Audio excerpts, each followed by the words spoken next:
Não, essa história do índice geral de preço do mercado, perdão, IGPM, tem que também Sim. falar aqui a linguagem de todo mundo. Exato. E IGPM, tá? Como é que o IGPM influencia a vida e o bolso de cada um de nós? Tá. Vamos entender o que é o IGPM. O IGPM, na verdade, ele é um índice de inflação.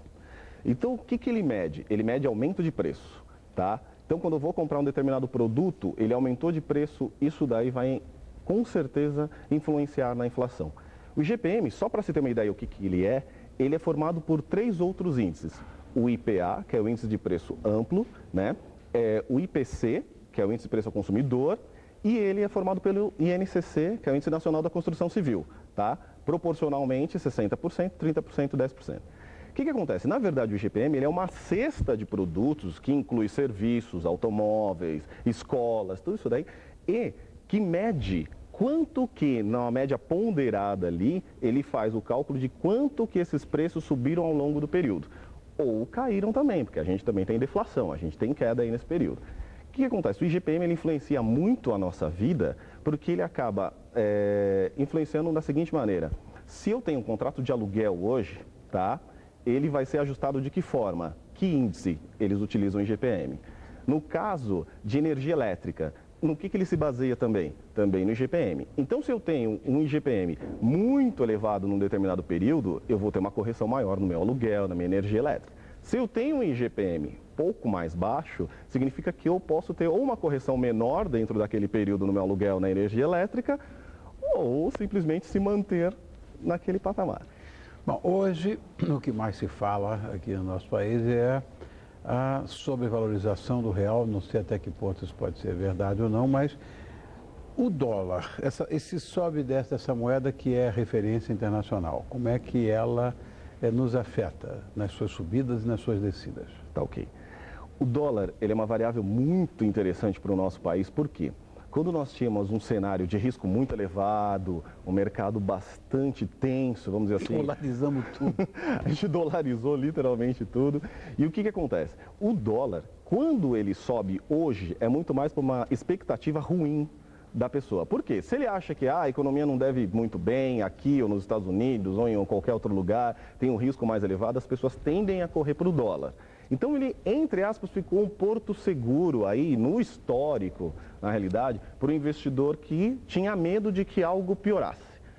Hoje em dia, como a nossa economia está crescendo muito, o cenário está ficando extremamente promissor para o Brasil, nós estamos hoje como a 8ª economia do mundo, a nossa taxa de juros, apesar de poder subir no curtíssimo prazo, a tendência no médio e longo é de diminuir. O Brasil deve ter um crescimento esse ano de 7,5% do PIB, uma coisa que a gente nunca teve.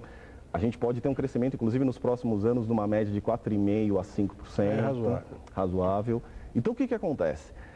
Hoje, a gente está tendo uma queda, na verdade, da moeda, do dólar, primeiro pela instabilidade econômica dos Estados Unidos. Então, o dólar ele não está caindo só no Brasil, ele está caindo no mundo, tá?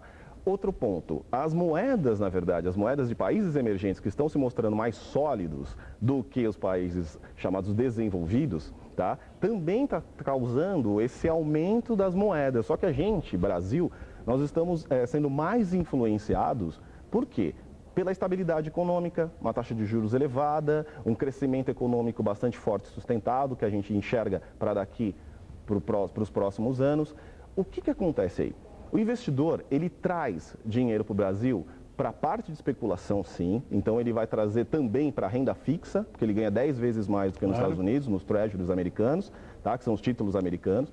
Ele vai trazer para a Bolsa de Valores pela potencialidade de crescimento. Ele traz para investimento direto no Brasil, ou seja, comprar empresa, fazer a empresa crescer aqui, investir efetivamente em produção no Brasil, tá? Por quê? Porque ele enxerga um crescimento econômico mais forte para os próximos anos e ele vê potencial de consolidação desse cenário. Vou pegar o gancho da Bovespa aí, Sim. Que você falou em Bolsa. Muito bem. Sim. Tem gente que pensa que só porque que não investe na Bolsa, não tem nada a ver com a história. Vamos explicar para quem está em casa que não é exatamente isso. Ou seja, as oscilações da Bolsa também são um agente complicador para nós outros, influenciam o nosso dia a dia. Queria também que você dissesse o que é o Ibovespa, enfim. Tá ok. Tem um pouco tempo, mas vamos sentar o pau. Tá bom. Vamos lá. que acontece? A Bovespa, na verdade, é onde a gente faz toda a negociação das ações. O que acontece? Hoje a gente precisa mudar, na verdade, a educação financeira do brasileiro. Por quê? Porque os americanos eles já fizeram isso desde a década de 80, 90, eles já vêm fazendo essa reeducação financeira e hoje mais de 50% da população americana investe em bolsa. Isso deve ocorrer, inclusive, com o brasileiro aqui. Por quê? Por exemplo, se você coloca a sua vida para trabalhar dentro de uma empresa e você vê que aquela empresa, um banco, ou uma corretora, ou vamos dizer assim, uma siderurgia, uma mineradora, se você coloca a sua vida ali, por que você não compra ações dessa empresa? Muitas vezes a gente ouve a pessoa falar assim, banco arrebenta de ganhar dinheiro. Tá ok, mas você pode participar desse lucro também. Como? Comprando ação.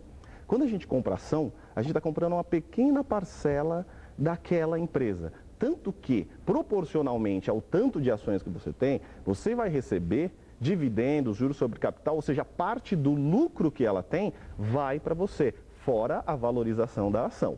Então hoje, a gente dizer que a Bolsa não influencia na sua vida, influencia sim. Por quê? Se você investir na Bolsa, só para a gente fazer ter um parâmetro, tá ok?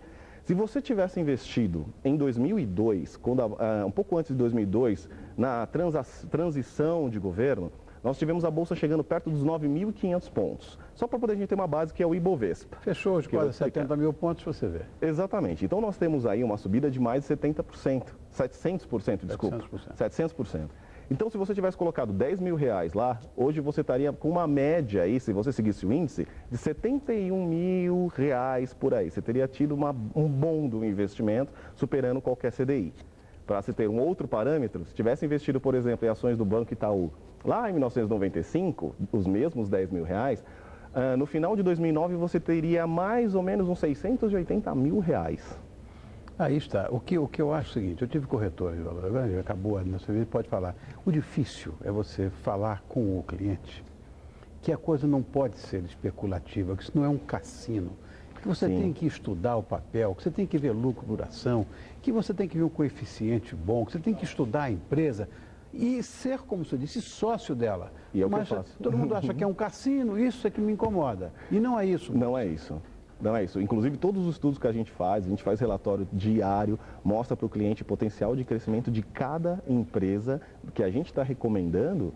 Por exemplo, esse ano a Bolsa não deu nada. A Bolsa deu o quê? 2 e poucos por cento. Nada. Aí se você pega, por exemplo, ações que a gente tem recomendado desde o começo do final do ano passado para esse ano, por exemplo, a companhia Hering, a gente está com 200%. Lojas Renner está com 60 e poucos por cento. Você tem que ter, na verdade, um advisor que possa te orientar nessa história. É o que eu trabalho. Então, aí está. Tá vendo? Daqui a pouco a gente conversa. Olha, Salomão, se você for um financial advisor, como você é didático nas suas explanações, não é impressionante, né? Tua pauta é essa aí? Impressionante, Salomão, parece um professor, coisa maravilhosa, adorei conversar contigo. Obrigado, fico muito contente. Volte sempre. Tem que trazer o Salomão mais vezes, é que é articulado, cara. Adorei você. Obrigado, fico muito contente. Obrigado, querido, um abraço a você. Muito obrigado. Prazer em vê-lo. Prazer também. Meu.